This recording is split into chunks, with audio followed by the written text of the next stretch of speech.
Hey there, this is TJR. If you're new here, welcome to the channel. If you're not, welcome back. And this arrived today. Jack White, Entering Heaven Alive. I talked about this album in the news segment that I do with Robert Kinsler, and I talked about it very favorably. I listened to it on streaming first, make sure that I do like it, and then I will pick it up on either CD or vinyl. I decided to pick this up on vinyl because it is coming from Jack White. This is, of course, going to be manufactured by his Third Man Records, which is, how shall I say, I can always count on them to do a good job on vinyl and to make sure that listening experience is a good one. Anyways, we're just breaking the seal here on the shrink wrap. And I did say that when I discussed it during the news segment that I would come back with a more complete review. I just gave it a quick recommendation, but this is that video here. We're going to give this a listen in just a little bit, and I'll be back with a full review. I have heard the album already, but I want to discuss it in more detail and also talk about how the vinyl pressing sounds as well. Interesting cover.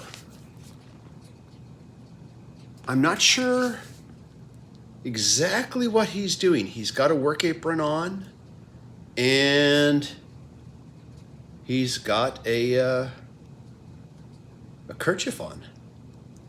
In fact, is this even Jack White on the cover? I'm assuming that it was. Perhaps I'm wrong. Who knows?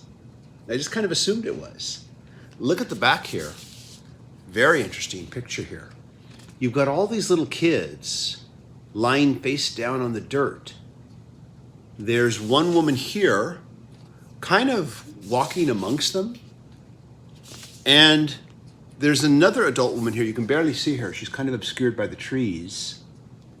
She's just sitting there. It does make you wonder what the hell is going on. And of course, since aesthetics are part of how we perceive albums, I want to discuss the packaging as well. Okay. We've got lyric sheet here. This is on a very thick cardstock paper. Half gloss, half matte. Interesting. But that's the lyric sheet. I'll let Grogu take care of that.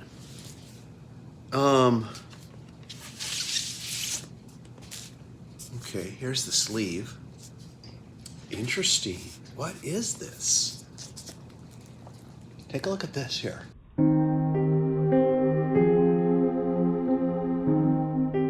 We've got all these kids, a few adults with them, but all kind of lined up here, walking in two rows on each side of the street, off into the distance. Here we see them again. More, I don't know if it's the same kids, but we see kids again with some accompanied by an adult here. And all of them walking through this forest area. Yeah. I'd be curious to know what the story is behind these very old photos. And now that I've looked at this more carefully, because I hadn't seen the back cover or these interior pictures. Is that Jack White there? Could I have been wrong? I thought it was when I first looked at it. You know. Let's take a look here. Yeah. Thick, very thick, heavy stock paper here. Not hard paper like normal, but still not polylined. So I'm going to put this in an anti-static sleeve. But I do have to admit, these pictures are intriguing here. This is on black vinyl, by the way. Not the colored vinyl version.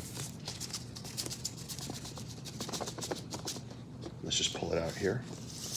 There we go. Let's take a look at it.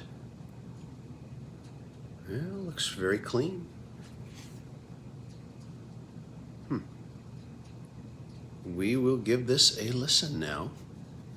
I'll discuss the music in more detail and also talk about how the pressing sounds. So we'll be back.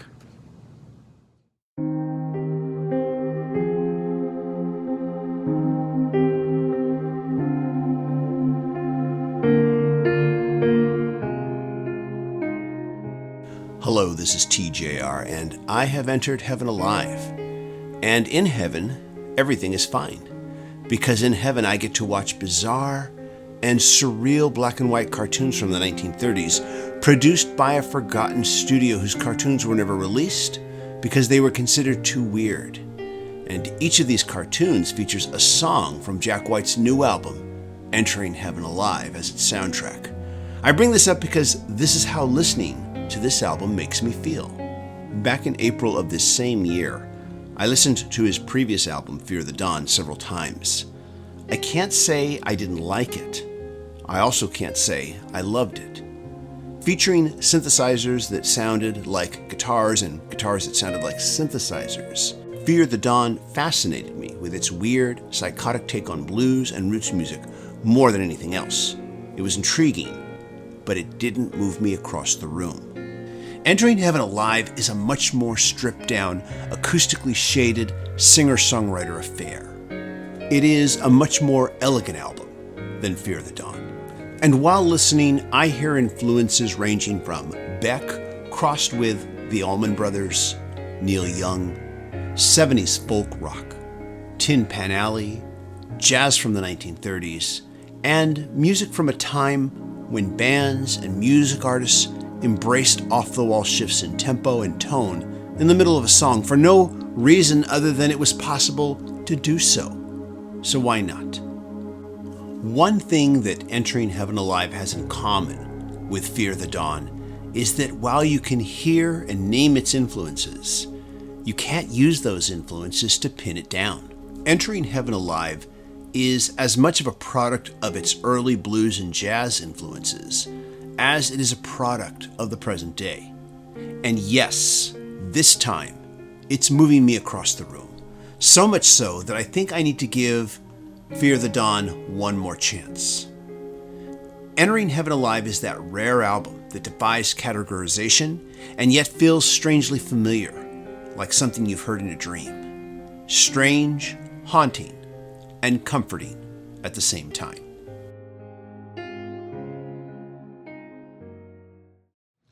So while I was listening, I of course read the lyric sheets. I also read production notes about the photographs here. And again, when I would look at this cover online, at various online retailers advertising it, I just kind of assumed this was a picture of Jack White on the cover. It's not. And the photo, it says here, front cover photograph, Nikolai, if I say it right, Matorin, Rhythm of Labor, 1960. That's the title of this photograph here, Rhythm of Labor. And the back photograph, which I just, showed and described earlier here. Let me read this to you here. Back cover and inner sleeve photographs, Ed Westcott, for the U.S. Atomic Energy Commission, Civil Defense Air Raid Drill, Highland View School, 1953. So that sheds a lot of light on what this is all about.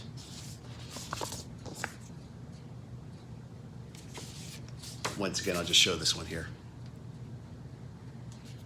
Yeah, that sheds some light on it right there. Again, I'll just mention very nice packaging, very nice thick, heavy cardboard sleeve, very quiet vinyl. And yet, when side 2 is over, you know how records will make some noise, there'll be some poof as it gets into that run out groove. And you might hear a little like that. Here, it was really loud. So loud that I even wondered, was that deliberate? Because Jack White likes to play with your perceptions. He did that with his previous release, Lazaretto. And I kind of wondered if maybe he was doing that with this. Maybe I'm wrong. Maybe it's just the way it sounds. But he does like to do things like that. It sounds like something he might do. Because it wasn't there on side 1. Side 1 ended very quietly. Anyways, though. But there you go. There's my review. Let me know what you thought. Leave a comment. As always, if you like what I do here, be sure to hit like, hit subscribe, and hit the bell notification icon so you never miss a video. A big thank you now to my patron supporters who are helping me make more videos. Patron supporters receive additional exclusive weekly videos that no one else gets. Also, they receive early access to select videos ahead of the channel. And if you'd like to be a patron supporter, please go to patreon.com/TJR the original and make a monthly pledge. Everybody, thank you so much for watching, and I appreciate you staying till the end. Go out there, listen to some new music, listen to some new old music, discover new music, discover new old music. Just go out there and enjoy. Everybody, thank you so much for watching. Hope you all stay safe and healthy.